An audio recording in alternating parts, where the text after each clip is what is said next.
بسم اللہ الرحمن الرحیم۔ السلام علیکم پیارے دوستو، قیامت کی بڑی نشانیاں تسبیح کے دانوں کی طرح ہیں۔ جب تسبیح ٹوٹتی ہے تو دانے بکھر جاتے ہیں، یعنی قیامت کی بڑی نشانیاں بھی ایسے ہی تیزی سے نمودار ہوں گی جیسے تسبیح ٹوٹنے سے دانے اوپر نیچے تیزی سے گرتے ہیں۔ دوستو، قیامت کب آئے گی اس کا علم صرف اللہ کو ہے، اللہ کے علاوہ کوئی نہیں جانتا۔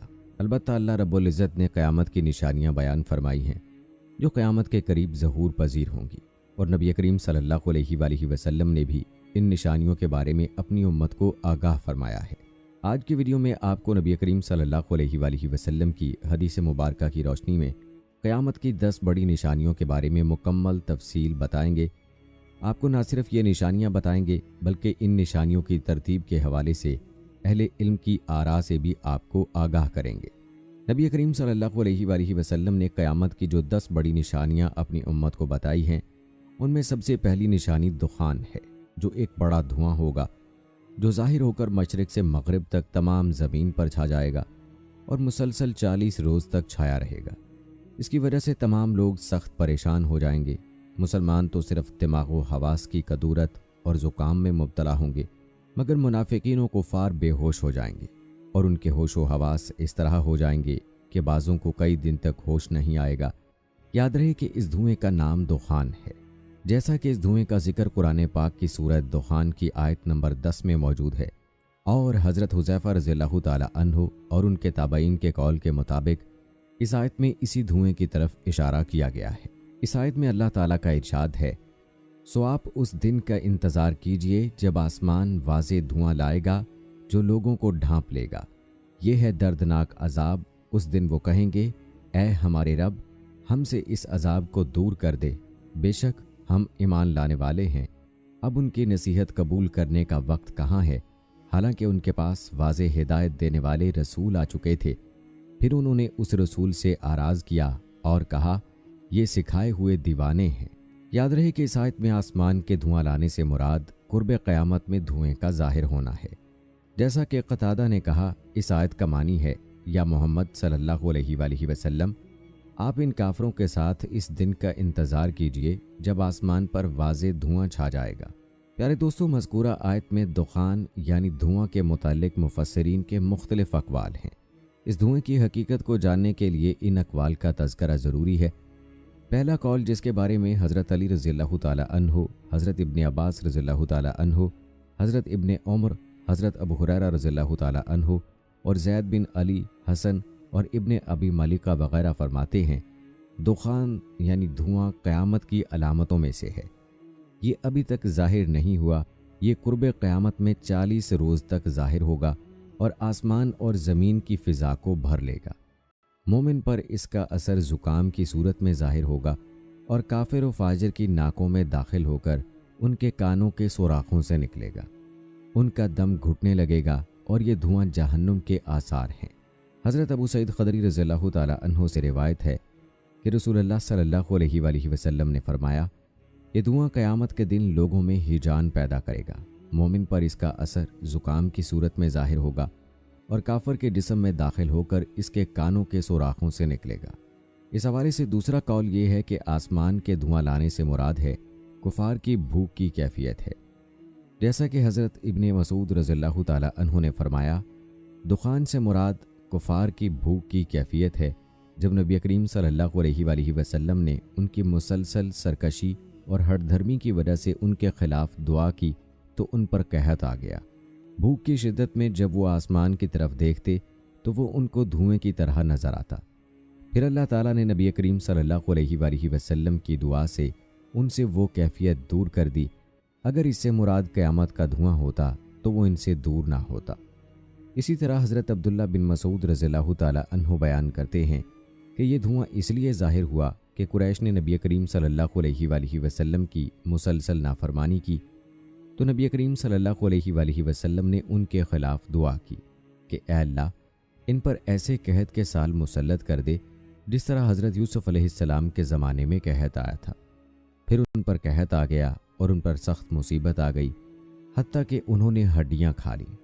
ان میں ایک شخص آسمان کی طرف دیکھتا تو اس کو آسمان دھوئیں کی طرح نظر آتا، پھر اللہ تعالیٰ نے سورہ دخان کی آیت نمبر 10 اور 11 نازل فرمائی، سو آپ اس دن کا انتظار کیجئے جب آسمان واضح دھواں لائے گا جو لوگوں کو ڈھانپ لے گا، یہ ہے دردناک عذاب۔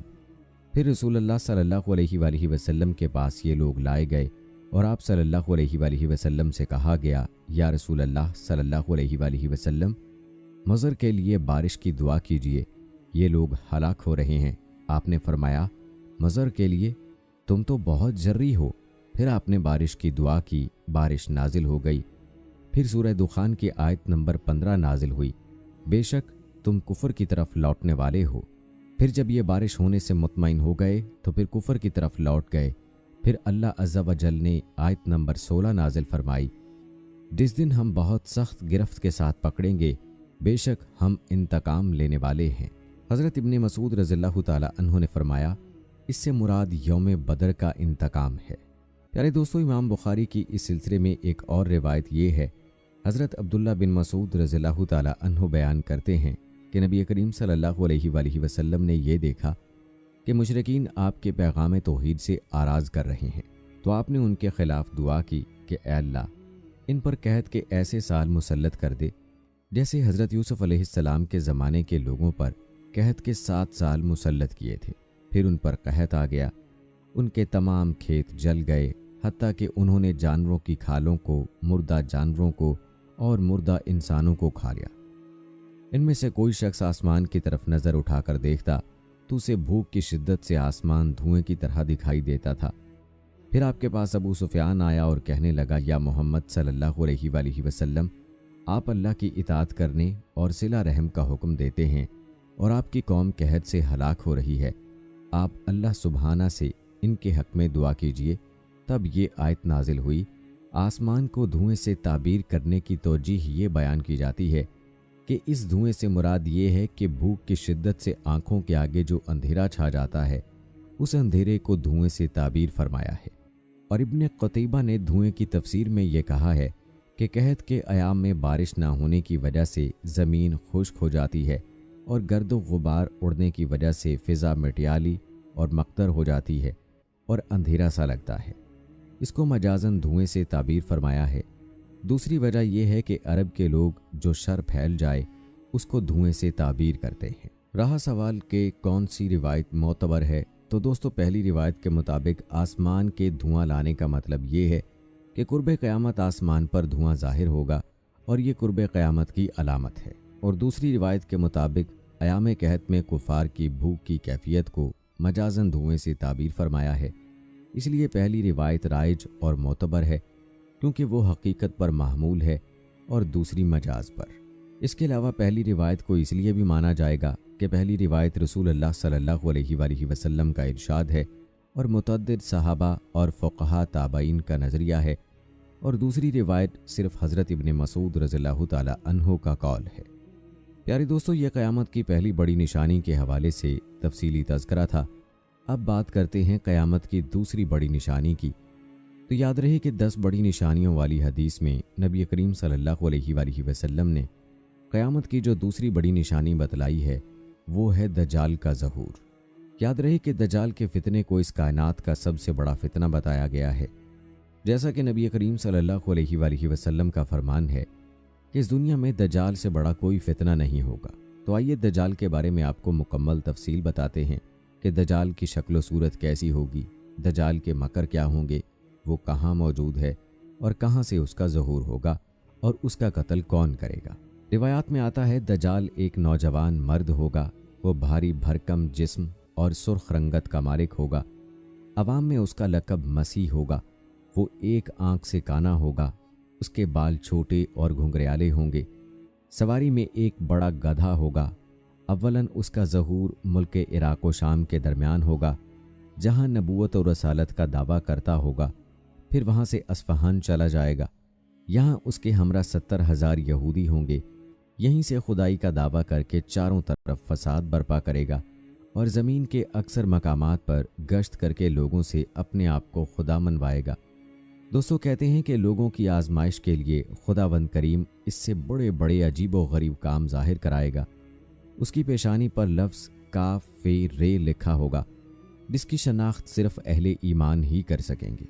इसके साथ एक आग होगी जिसको दोज़ख से ताबीर करेगा, और एक बाग होगा जिसको जन्नत कहेगा। मुखालिफिन को आग में और मुवाफ़िकीन को जन्नत में डालेगा। उसके पास खाने पीने की चीज़ों का बहुत बड़ा ज़ख़ीरा होगा, जिसको चाहेगा देगा। जो फ़िरका उसका मुखालिफ होगा तो उससे इशियाए मज़कूरा बंद कर देगा। इसी किस्म की बहुत सी ईज़ाएँ मुसलमानों को पहुँचाएगा, मगर खुदा के फ़ज़ल से अल्लाह का ज़िक्र और तस्बीह व तक़दीस मुसलमानों को खाने पीने का काम देगी। दोस्तों, रिवायात के मुताबिक उसके ज़ाहिर होने से 2 साल पहले कहत रह चुका होगा और तीसरे साल दौरान कहत ही उसका ज़हूर होगा। कहते हैं उसके साथ जन्नत और दोज़ख भी होगी, लेकिन हकीकत में वो जन्नत दोज़ख होगी और दोज़ख जन्नत होगी। तो जो शख्स उसकी दोज़ख में डाला जाए, उसे चाहिए कि सूरह कहफ की इब्तदाई आयात पढ़े, तो वो दोज़ख उसके लिए ऐसा ही बाग हो जाएगी जैसे इब्राहीम अलैहिस्सलाम पर हुई थी। प्यारे दोस्तों, रिवायात के मुताबिक उसका एक फितना ये भी होगा कि वो एक देहाती से कहेगा कि अगर मैं तेरे माँ बाप को ज़िंदा कर दूँ तो क्या मुझे तो खुदा मानेगा? वो कहेगा हाँ। तो शैतान उसके माँ बाप की सूरत बना कर आएंगे और उसे कहेंगे कि बेटा इसकी इताअत करो, ये तेरा रब है। और फरमाया एक फितना दजाल का ये है कि एक शख्स को मार कर और चीर कर उसके 2 टुकड़े कर देगा और कहेगा देखो मैं इस बंदे को अब मिलाता हूँ, तो क्या इसके बाद भी मेरे अलावा कोई दूसरे खुदा को मानोगे? खुदा ताला उस दजाल का फितना पूरा करने के लिए उसे दोबारा जिंदा कर देगा। दजाल उससे पूछेगा तेरा रब कौन है? तो वो कहेगा कि मेरा रब अल्लाह है और तू खुदा का दुश्मन दजाल है। खुदा की कसम, अब तो मुझे तेरे दजाल होने का पूरा यकीन हो गया है। और दोस्तों, ये भी फरमाया कि दजाल का एक फितना ये भी होगा कि दजाल आसमान को हुक्म देगा तो मींह बरसाएगा और ज़मीन को हुक्म देगा तो वो सब्ज़ा उगाएगी, और उस रोज़ चरने वाले जानवर खूब मोटे ताज़े होंगे, कोखें भरी हुई, थन दूध से लबरेज होंगे। सिवाय मक्का मुअज़्ज़मा और मदीना मुनव्वरा के कोई खित्ता ज़मीन का ऐसा ना होगा जहाँ दजाल ना पहुँचा होगा। मक्का और मदीना में दाखिल होते वक्त फरिश्ते उसको नंगी तलवारों से रोकेंगे। दजाल के बारे में एक तफसीली रिवायत में हज़रत अबू इमामा रज़ियल्लाहु ताला अन्हु फरमाते हैं कि नबी करीम सल्लल्लाहु अलैहि वसल्लम ने हमको खुतबा दिया और एक लंबी तकरीर फरमाई। उसमें दजाल का हाल भी बयान किया। आप सल्लल्लाहु अलैहि वसल्लम ने फरमाया, जब से अल्लाह ताला ने औलाद आदम को पैदा किया है, उस वक्त से अब तक दजाल के फितने से बढ़कर कोई फितना पैदा नहीं फरमाया। तमाम अनबिया अपनी उम्मतों को दजाल से खौफ दिलाते रहे हैं। चूँकि तमाम अनबिया अलैहिस्सलाम के आखिर में मैं हूँ और तुम भी आखिरी उम्मत हो, इसलिए दज्जाल तुम ही लोगों में पैदा होगा। अगर वो मेरी ज़िंदगी में ज़ाहिर हो जाता तो मैं तुम सबकी जानिब से उसका मुकाबला करता, लेकिन चूँकि वो मेरे बाद ज़ाहिर होगा, इसलिए हर शख्स अपने नफ्स की जानिब से अपना बचाव कर लेगा। अल्लाह मेरी जानिब से उसका मुहाफिज होगा। और मज़ीद फरमाया, सुनो, दज्जाल शाम व इराक़ के माबैन मकाम खुल्ला से होगा और अपने दाएं बाएं मुल्कों में फसाद फैलाएगा। ऐ अल्लाह के बंदो, ईमान पर साबित कदम रहना। मैं तुमको उसकी वो हालत सुनाता हूँ जो मुझसे पहले किसी ने भी बयान नहीं की। पहले तो वो नबूवत का दावा करेगा, तो फिर कहेगा मैं खुदा हूँ, नाउज़ुबिल्लाह। तो मरने से पहले खुदा को नहीं देख सकते, फिर दज्जाल कैसे खुदा हुआ? इसके अलावा वो काना होगा, तुम्हारा रब काना नहीं। उसकी पेशानी पर काफ फे रे लिखा होगा, जिसे हर मोमिन आलिम हो या जाहिल सब पढ़ लेंगे। हजूर नबी करीम सल्लल्लाहु अलैहि वसल्लम ने फरमाया, बस जब दज्जाल वीराने पर से गुजरेगा तो उसे हुक्म देगा कि अपने ख़जाने निकाल, तो उसके ख़जाने उसकी ऐसी इत्तबा करेंगे जैसे शहद की मक्खियाँ अपने सरदार की इत्तबा करती हैं। प्यारे दोस्तों, जहाँ तक बात है दज्जाल के कत्ल की और उससे पहले लड़ी जाने वाली लड़ाइयों की, तो इस हवाले से ये तफसीली हदीस पाक मुलाहिज़ा फरमाएं। हज़रत अबू हुरैरा रज़ियल्लाहु ताला अन्हु बयान करते हैं कि रसूलुल्लाह सल्लल्लाहु अलैहि वसल्लम ने फरमाया, क़यामत उस वक्त तक कायम नहीं होगी जब तक कि अहले रूम आमाक या दाबक के मकाम पर न पहुँच जाएं। फिर उनसे लड़ने के लिए उस ज़माने के बेहतरीन लोगों का एक लश्कर मदीना मुनव्वरा से रवाना होगा। जब दोनों लश्कर आमने सामने सफ़ बस्ता होंगे तो रूमी कहेंगे कि हमारे जो आदमी कैद किए गए हैं और अब मुसलमान हो चुके हैं, उन्हें और हमें तन्हा छोड़ दो, हम उनसे जंग करेंगे। मुसलमान कहेंगे, नहीं वल्लाह, हम हरगिज़ अपने भाइयों को तुम्हारे हवाले नहीं करेंगे। इस पर वो इनसे जंग करेंगे।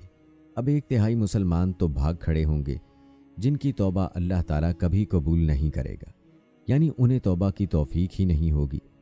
1/3 मुसलमान कत्ल हो जाएंगे जो अल्लाह के नज़दीक अफजलुश्शुहदा यानी बेहतरीन शहीद करार पाएंगे, और बाकी 1/3 मुसलमान फतह हासिल कर लेंगे, जिसके नतीजे में ये आइंदा हर किस्म के फितनों से महफूज व मामून हो जाएंगे।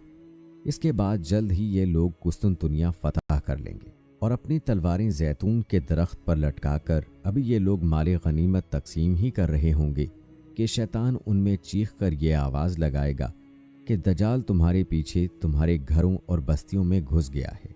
ये सुनते ही ये लश्कर दजाल के मुकाबले के लिए कुस्तुनतुनिया से रवाना हो जाएगा, लेकिन ये खबर गलत होगी। फिर जब ये लोग शाम पहुंचेंगे तो दजाल वाकई निकल आएगा। वहाँ अभी मुसलमान जंग की तैयारी और सफ़ें दुरुस्त करने ही में मशगूल होंगे कि नमाज फजर की अकामत हो जाएगी और इसके बाद ईसा इब्ने मरियम अलैहिस्सलाम नाजिल हो जाएंगे और मुसलमानों के अमीर को उनकी अमामत का हुक्म फरमाएंगे। अल्लाह का दुश्मन दजाल ईसा अलैहिस्सलाम को देखते ही इस तरह पिघल जाएगा जैसे नमक पानी में घुलता है। अगर ईसा अलैहिस्सलाम उसे छोड़ भी देते तब भी वो घुल घुल कर हलाक हो जाता, लेकिन अल्लाह ताला उसे हज़रत ईसा अलैहिस्सलाम के हाथों कत्ल करवाएगा। वो अपने नेज़े पर उसका खून लोगों को दिखलाएंगे। दोस्तों, दजाल के कत्ल के हवाले से एक और हदीस मुस्लिम शरीफ में यूं बयान हुई है कि हक़ ताला शानहू ईसा अलैहिस्सलाम को भेजेगा। ईसा अलैहिस्सलाम दमिश्क के जामे मस्जिद के सफ़ेद मीनार के पास उतरेंगे। दमिश्क के शहर में मशरिक़ की तरफ जर्द रंग का कपड़ा पहने हुए, अपने दोनों हाथ 2 फरिश्तों के बाजुओं पर रखे हुए जब ईसा अलैहिस्सलाम अपना सर झुकाएंगे तो पसीना टपकेगा, और जब अपना सर उठाएंगे तो मोती की तरह बूंदें बहेंगी। जिस काफिर के पास ईसा अलैहिस्सलाम उतरेंगे उसको उनके दम की भाप लगेगी, वो मर जाएगा और उनके दम का असर वहां तक पहुंचेगा जहां तक उनकी नज़र पहुंचेगी। फिर ईसा अलैहिस्सलाम दजाल को तलाश करेंगे, उसको बाबे लुद पर पाएंगे और उसको कत्ल करेंगे। फिर ईसा अलैहिस्सलाम उन लोगों के पास आएंगे जिनको अल्लाह ने दजाल से बचाया और शफकत से उनके चेहरों को सहलाएंगे और उनको खबर करेंगे उन मकामात की जो जन्नत में उनके लिए रखे गए हैं। प्यारे दोस्तों, ये थी चंद रिवायात जिनमें आपने दज्जाल के हवाले से तफसील मुलाहिजा फरमाई।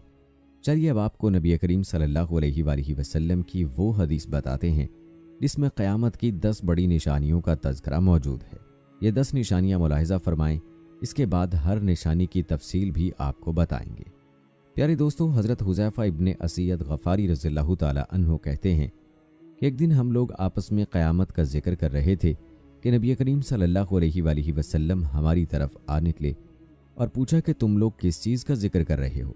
सहाबा ने अर्ज़ किया कि हम क़यामत का तज़किरा कर रहे हैं। तब आप सल्लल्लाहु अलैहि वसल्लम ने फरमाया, यकीनन क़यामत उस वक्त तक नहीं आएगी जब तक तुम इससे पहले 10 निशानियों को ना देख लो। फिर आप सल्लल्लाहु अलैहि वसल्लम ने उन 10 निशानियों को इस तरतीब से जिक्र फरमाया: नंबर 1 धुआं, नंबर 2 दज्जाल, नंबर 3 दाब्बतुल अर्ज़, नंबर 4 सूरज का मगरिब की तरफ से निकलना, नंबर 5 हज़रत ईसा इब्ने मरियम का नाजिल होना, नंबर 6 याजूज माजूज का ज़ाहिर होना। छठी, 7वीं और 8वीं निशानी के तौर पर आप सल्लल्लाहु अलैहि वसल्लम ने 3 खसूफ का यानी 3 मकामात पर ज़मीन के धंस जाने का जिक्र किया। एक तो मशरिक़ के इलाके में, दूसरे मगरिब के इलाके में और तीसरे जज़ीरा अरब के इलाके में। और 10वीं निशानी जो सब के बाद ज़ाहिर होगी वो आग है जो यमन की तरफ से नमूदार होगी और लोगों को घेर हाँक कर ज़मीन हशर की तरफ ले जाएगी। और एक हदीस में यूं है कि वो एक ऐसी आग होगी जो यमन के मशहूर शहर अदन के आखिरी किनारे से नमूदार होगी और लोगों को हाँक कर ज़मीन हशर की तरफ ले जाएगी। नीज़ एक रिवायत में 10वीं निशानी के तौर पर यमन की तरफ से या अदन के आखिरी किनारे से आग के नमूदार होने की बजाय एक ऐसी हवा का जिक्र किया गया है जो लोगों को समंदर में फेंक देगी। प्यारे दोस्तों, आपने इस रिवायत में क़यामत की 10 बड़ी निशानियाँ मुलाहिजा फरमाई। जहाँ तक इन निशानियों की तरतीब का मामला है तो इस बारे में आपको मुहद्दिसीन और अहले इल्म की आरा से आगाह करेंगे, लेकिन पहले आपको दुखान और दजाल के अलावा बाकी निशानियों के बारे में तफसील बताते हैं। दुखान और दजाल के हवाले से तफसील आप मुलाहिजा कर चुके हैं, जो कि क़यामत की बड़ी निशानियों में से पहली 2 निशानियां हैं। दोस्तों, तीसरी बड़ी निशानी है दाब्बतुल अर्ज़। दाबतुल अर्ज से मुराद एक अजीबुल खलकत और नादिर शक्ल का जानवर है जो मस्जिद हराम में कोहे सफ़ा व मरवा के दरमियान से बरामद होगा और जिसका जिक्र कुरान मजीद में भी किया गया है। उलमा ने लिखा है कि वो जानवर चौपाए की सूरत में होगा जिसकी दराजी 60 गज की होगी। उसके नमूदार होने की सूरत ये होगी कि कोहे सफ़ा जो काबा की मशरकी जानिब वाक़े है यकायक ज़लज़ले से फट जाएगा और उसमें से ये जानवर निकलेगा। इसके हाथ में हज़रत मूसा अलैहिस्सलाम का असा होगा और दूसरे हाथ में हज़रत सुलेमान अलैहिस्सलाम की अंगश्तरी होगी। तमाम शहरों और इलाकों में इतनी तेज़ी के साथ दौरा करेगा कि कोई फ़र्द बशर उसका पीछा ना कर सकेगा और दौड़ में उसका मुकाबला करके उससे छुटकारा ना पा सकेगा। जहाँ जहाँ जाएगा हर शख्स पर निशान लगाता जाएगा। जो साहिब ईमान होगा उसको हज़रत मूसा अलैहिस्सलाम के असा से छुएगा और उसकी पेशानी पर मोमिन लिख देगा, और जो काफिर होगा उस पर हज़रत सुलेमान अलैहिस्सलाम की अंगश्तरी से स्याह मोहर लगा देगा और उसके मुंह पर काफिर लिख देगा। प्यारे दोस्तों, तफसीर इब्ने कसीर के मुताबिक जिस जानवर का यहाँ जिक्र किया गया है लोगों के बिल्कुल बिगड़ जाने और दीन हक को छोड़ बैठने के वक्त आखिर ज़माने में ज़ाहिर होगा, जबकि लोगों ने दीन हक को बदल दिया होगा।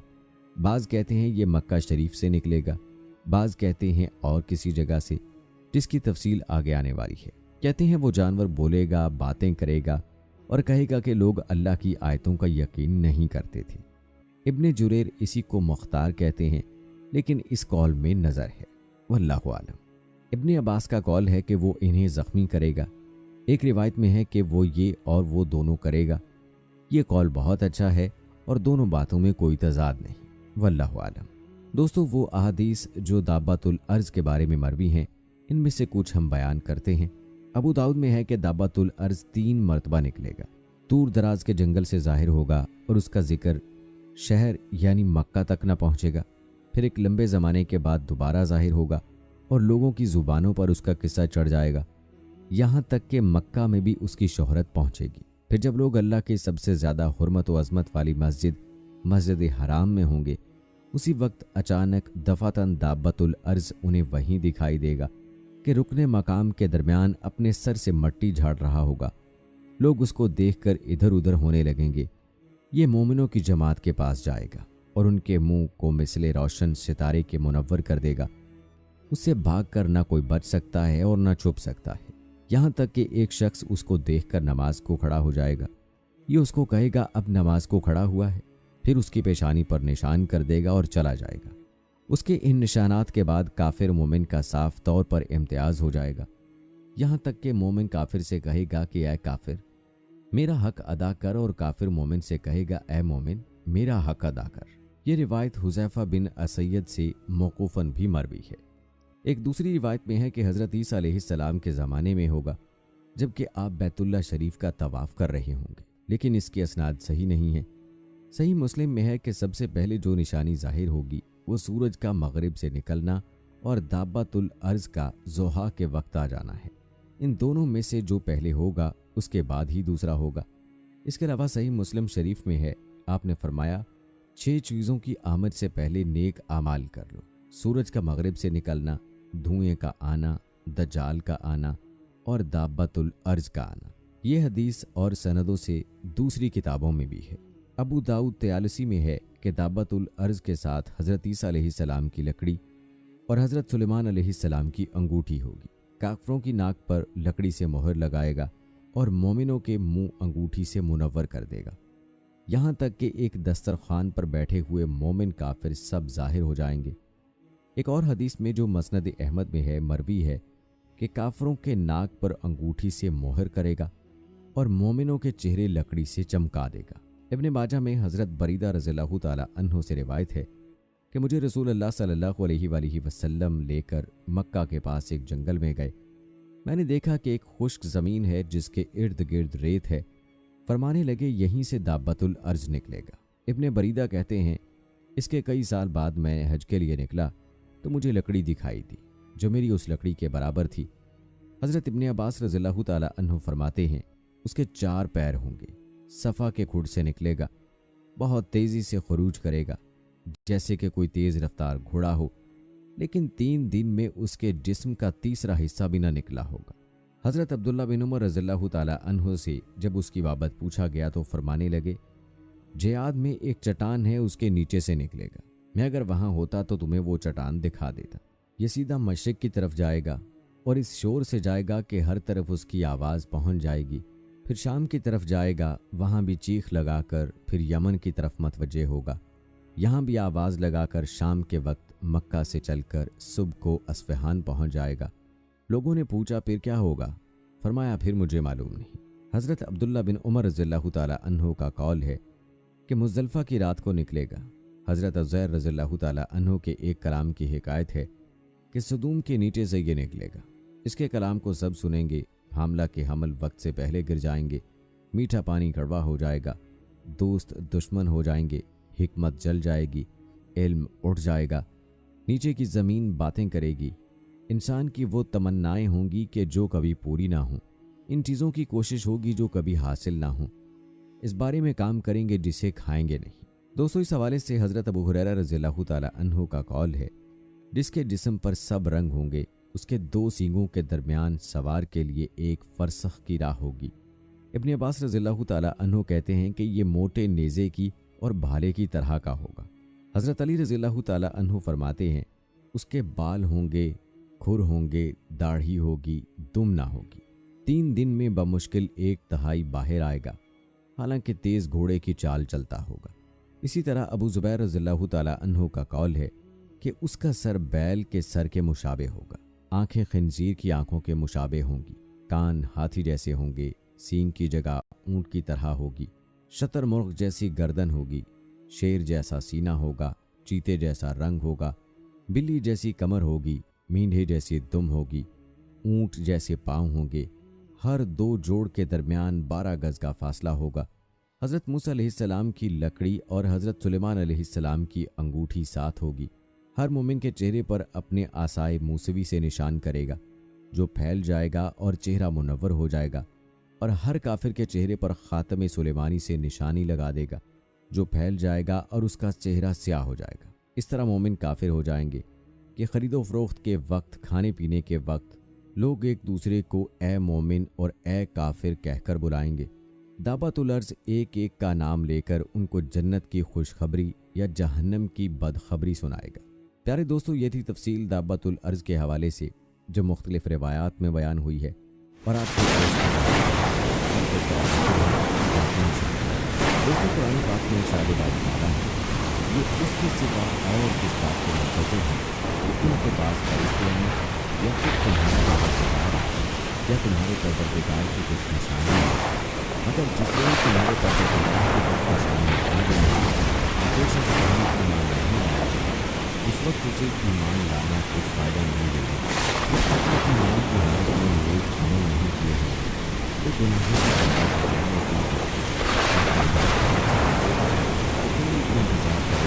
हमारी इंतजार करो।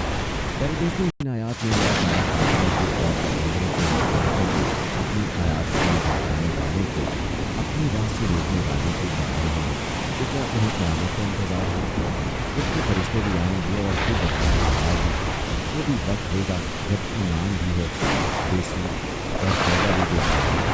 बुखारी शरीफ में साल की तफसीर है, रसूलुल्लाह सल्लल्लाहु अलैहि वसल्लम फरमाते हैं, क़यामत कायम ना होगी जब तक कि जब वो निशान ज़ाहिर हो जाएगा तो ज़मीन पर जितने लोग सब ईमान लाएंगे, लेकिन इस वक्त ईमान महज बेसुर। फिर आपने यही आयत पढ़ी और हदीस है, जब क़यामत की 3 निशानियाँ ज़ाहिर होंगी तो बेईमान को ईमान लाएगा, खैर से रुके हुए लोगों को उसके बाद नेकी या तौबा करना शुरू करना होगा, सूरज का मगरिब से निकलना, चाँद का आना, दाबतुल अर्ज़ का जाना। एक और रिवायत में इसके साथ ही कुछ और हदीस में सूरज के मगरिब से शुरू होने से पेशतर जो तौबा करे उसकी तौबा मकबूल है। बाज़ का मानना है कि सूरज का मगरिब से निकलना क़यामत की निशानियों में आखिरी निशानी होगी, जबकि मज़कूरा हदीस में सूरज का निकलना अपनी निशानी हज़रत ईसा अलैहिस्सलाम। याद रहे कि हज़रत ईसा अलैहिस्सलाम का वजूद आज आप एक दिन शाम के वक्त आसमान से दमिश्क की जामा मस्जिद के मशरक़ी सफ़ेद में खड़े और फिर दज्जाल को तलाश करके اس को बातों लिख कर कत्ल करें। लोग शाम में एक मुआवजा पाएंगे और 50,000 लोग इसको फलस्तीन की एक मजबूती मानेंगे। फिर आपका निकाह होगा और आप 40 साल तक दुनिया में रहेंगे। आखिर सलाम की दफीन नबी करीम सल्लल्लाहु अलैहि वसल्लम के साथ रिवायत से मालूम होता है कि रात को नबी करीम सल्लल्लाहु अलैहि वसल्लम करेगी, जैसा कि दज्जाल के जिक्र में इसकी तफसील आपने मुलाहिजा की। इस लिहाज से ये कहा जा सकता है कि दज्जाल में हज़रत ईसा अलैहिस्सलाम का वजूद के बाद ज़रूर होगा, यानी पहले दज्जाल का ज़हूर होगा और जैसे दज्जाल के ज़माने में हज़रत ईसा अलैहिस्सलाम का वजूद हो जाएगा तो अल्लाह के हुक्म से दज्जाल का खात्मा करेगा। दोस्तों, अपनी निशानी याजूज और माजूज का जो मज़कूरा हदीस के दूसरे पहलू की छोटी बड़ी निशानी। आपको बताते चलें कि याजूज माजूज दरअसल दो कबीलों के नाम हैं जो काफिर से की औलाद में से हैं। तो दोनों कबीले ऐसे लेकर काम करते हैं जिनका खास निशान अपराध और जुल्म और फसाद है। ये कबीले जिस घाटी में रहा करते थे उसको ऐसी जो पूरी तरह से पहाड़ों की चोटी पर पहुँचती है और मिठाई साफ होती है करा दिया था ताकि लोग इन कबीलों की चीज़ों से महफूज रह सकें। जब क़यामत आने को होगी और माजूज माजूज को निकालने का वक्त आएगा तो नबी करीम की सल्लल्लाहु अलैहि वसल्लम वाला याजूज माजूज सुल्फ़ जंग के हालात बयान करते हुए बताया गया है कि जब वो अपनी ज़मीनी रहने के दौरान 100 दीवारों यानी पहाड़ों के दरमियान पहुँचा वहाँ किसी ऐसे बंदे ने जिसकी जुबान में हारने के लिए हम जब तर्जमान के ज़रिए गुफ्तगू हुई तो उन्होंने अर्ज़ किया कि वहाँ मौजूद इस सरज़मीन पर फसाद है, यहाँ पर हमारे और उनके दरमियान एक सख्त जंग की हाल तामीर है। और कुरान पाक में मज़ीद इस बात का जिक्र किया है कि किस तरह जुल्फ़िकार ने उस कौम को याजूज माजूज की जनकार से बचाने के लिए दीदार किया। मैदान पर ये जो दीवार बनाई गई थी ये कोई ख़याली या लेकिन हकीकी और हंसी है जो कि लोहे और बिजली के तारों से बनी है। इससे और भी याजूज माजूज का निर्माण हुआ। जब भी दीवार लोगों को ज़रूरत बनाने की इसका भी दीवार बनाने और लोगों को मैदान की परेशानियों से निजात दिलाने की तौफ़ीक़ दी।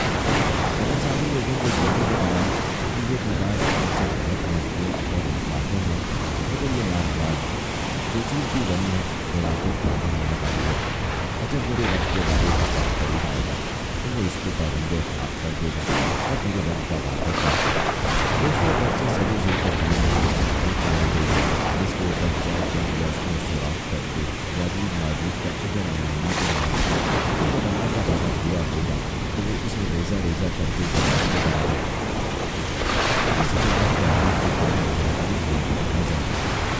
इस हवाले से आपको चंद रिवायात बताते हैं जिनमें याजूज माजूज का जिक्र है।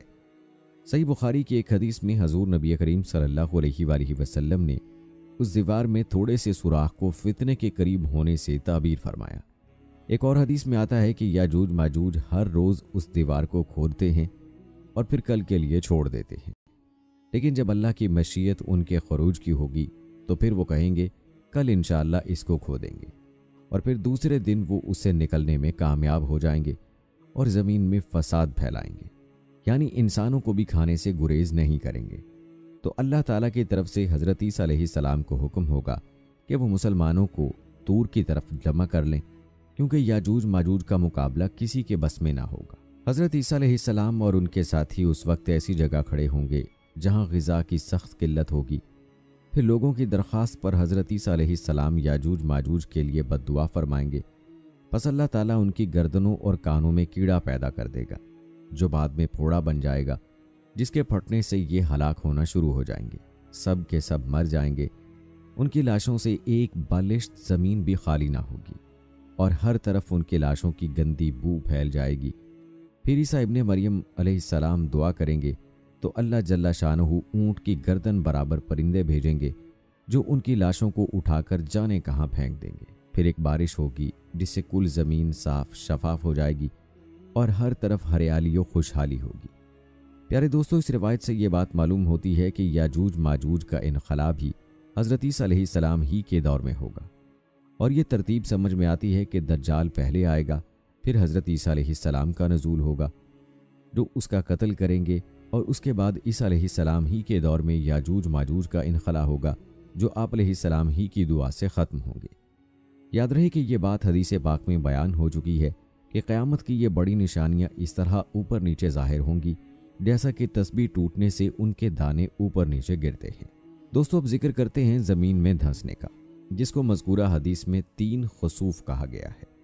और आप सल्लल्लाहु अलैहि वसल्लम ने 3 खसूफ का जिक्र 3 निशानियों के तौर पर बयान फरमाया है।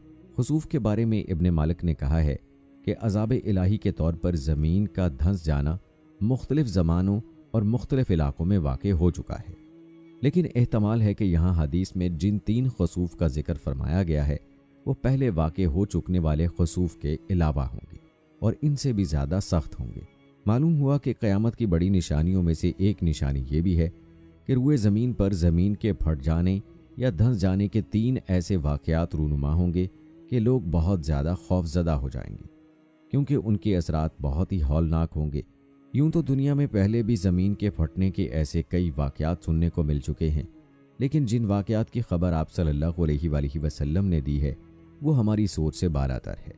वो किस कदर भयानक अज़ाब होगा कि रुए ज़मीन पर कोई भी उसके खौफ से बच नहीं पाएगा। ज़मीन का धंसना क़यामत कुबरा की निशानियों में से है। वो कब होना है, किस जगह होना है, इसका इल्म तो अल्लाह पाक की ज़ात अक़दस ही जानती है, लेकिन आप सल्लल्लाहु अलैहि वसल्लम ने इन सिमतों की तरफ इशारा ज़रूर दिया है कि एक वाक़या अहले मगरिब की तरफ होगा।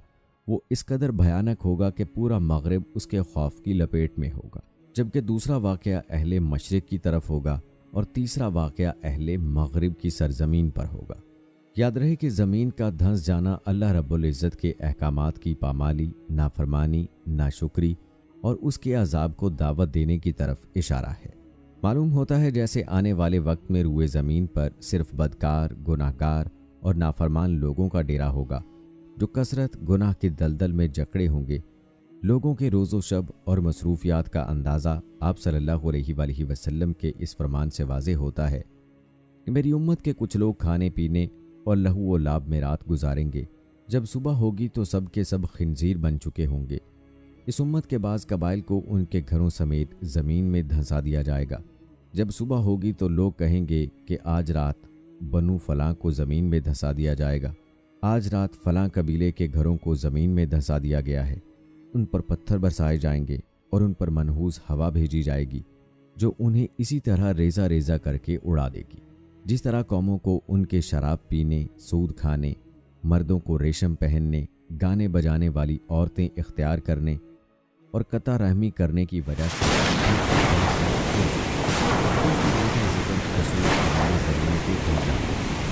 अपनी निशानी आप इसके बारे में बताया तो लोगों के हाथ में ज़मीन हशर की जाती है।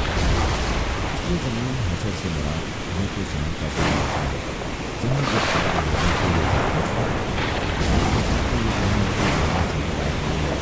आग की इब्तिदा में जान से हुई तो ये कि मुँह के जान कर जाएगा तो पूरे आलम के लोग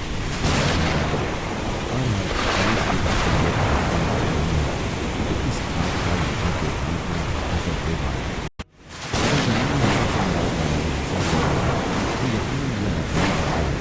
और इस पर एतराज़ भी वाक़ होगा, लेकिन जब यहाँ मैदान हशर मौजूद ही नहीं है तो कोई एतराज़ भी पैदा नहीं होता। एक रिवायत में ये मंजूर है कि वो आज हिजाज की सरजमीन से निकाल हो, लेकिन यहाँ हदीस में इसका जमीन के वजह से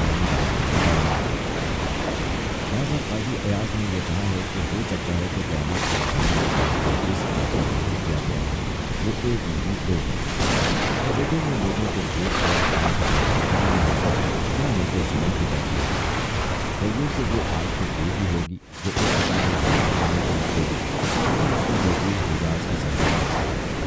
इस मौके पर इस बात की वजाहत भी जरूरी है कि इस सिलसिले में बुखारी की जो रिवायत है उसमें बताया गया है क़यामत की आदमी में सबसे पहली क़यामत वो आग होगी जो लोगों को मस्जिद की तरफ से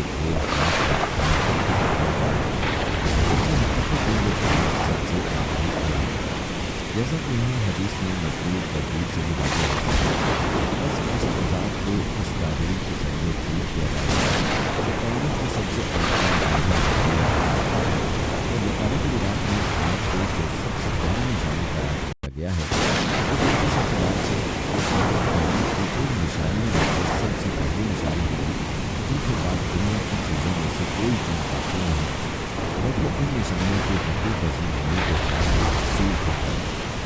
ان کے برخلاف یہاں حدیث میں جن نشانیوں کا ذکر کیا گیا ہے ان میں سے ہر ایک نشانی کے بعد دنیا کی اصل بات ہے۔ دوستوں روایات میں ایک ایسی ہوا کا ذکر بھی کیا گیا ہے جو لوگوں کو سمجھنے میں نہیں دیتی۔ یہ روایت بظاہر اس روایت کے خلاف ہے جس میں قیامت کا ذکر ہے۔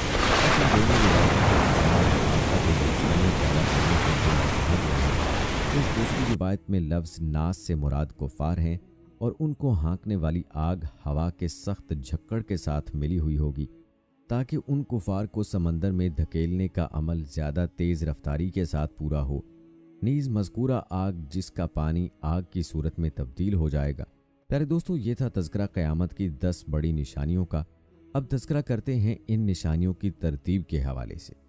مذکورہ حدیث میں جن 10 نشانیوں کا ذکر کیا گیا ہے ان کی ترتیب کے بارے میں یہ بات کہی گئی ہے کہ ان میں سے سب سے پہلے جس نشانی کا ظہور ہوگا وہ دھواں ہے، اس کے بعد دجال نکلے گا، پھر حضرت عیسیٰ علیہ السلام آسمان سے نازل ہوں گے، پھر یاجوج ماجوج نکلیں گے، پھر دابۃ الارض نکلے گا اور پھر آفتاب مغرب کی جانب سے طلوع ہوگا۔ یہ بات اس لیے کہی جاتی ہے کہ حضرت عیسیٰ علیہ السلام کے زمانے میں تمام روئے زمین پر اہل ایمان کے علاوہ کوئی نہیں ہوگا، کیونکہ سارے کفار مسلمان ہوں گے، ان کا ایمان مقبول ہوگا۔ اس کے برخلاف اگر یہ کہا جائے کہ مغرب کی جانب سے آفتاب کا طلوع ہونا دجال کے نکلنے اور حضرت عیسیٰ علیہ السلام کے نازل ہونے سے پہلے ہوگا، تو ظاہر ہے کہ جو کفار حضرت عیسیٰ علیہ السلام کے زمانے میں مسلمان ہوں گے ان کا ایمان مقبول قرار نہ پائے گا، کیونکہ آفتاب مغرب کی جانب سے طلوع ہونے کے بعد توبہ کا دروازہ بند ہو جائے گا اور اس وقت کسی کافر کا ایمان قبول کرنا معتبر نہیں ہوگا، جبکہ حضرت عیسیٰ علیہ السلام کے زمانے میں ایمان قبول کرنے والے تمام لوگوں کا ایمان معتبر ہوگا اور وہ مسلمان مانے جائیں گے۔ پس حدیث میں مذکورہ نشانیوں کو جس ترتیب کے ساتھ ذکر کیا گیا ہے وہ ان نشانیوں کے وقوع پذیر ہونے کی اصل ترتیب نہیں ہے۔ اصل ترتیب کا علم اللہ تعالیٰ ہی کو ہے، اس لیے اس ترتیب میں اختلافات کا تذکرہ